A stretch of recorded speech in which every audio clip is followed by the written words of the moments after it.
Bonjour, l'objectif de cette vidéo est d'échanger avec vous sur les écrits de Idriss Abderkane concernant l'économie de la connaissance. Pourquoi faire de l'économie de la connaissance? Pour une raison très simple. Comme la connerie, la connaissance est infinie. Et ça change tout quand vous y réfléchissez un peu. Car les matières premières ne sont pas infinies. Mais la connaissance est justement infinie. L'économie de la connaissance est très particulière, en ce sens qu'elle est régie par des lois différentes de l'économie des matières premières. Ces règles sont très simples, et en gros, il y en a trois. Deux bonnes nouvelles et une mauvaise nouvelle. La première règle est que les échanges sont à somme positive. Qu'est-ce que ça veut dire? Ça veut dire que si je vous donne 20 €, ils ne sont plus à moi.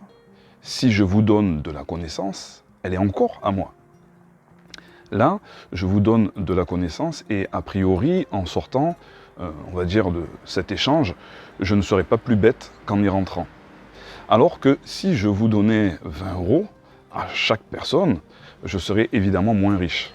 Ainsi, quand on partage un bien matériel, on le divise, et quand on partage un bien immatériel, on le multiplie. La deuxième règle de l'économie de la connaissance est une mauvaise nouvelle. Les échanges ne sont pas instantanés.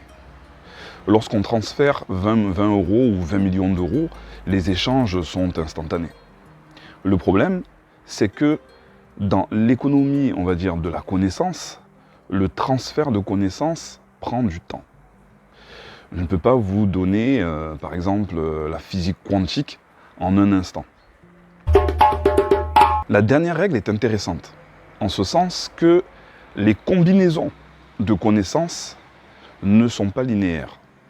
En fait, ça veut dire que lorsque nous prenons 20 € et 20 €, cela nous donne 40 €.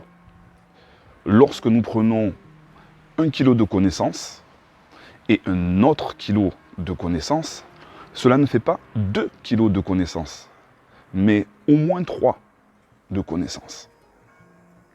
En effet, lorsqu'on assemble, on va dire, des connaissances, le résultat peut être au pire trivial et au mieux révolutionnaire.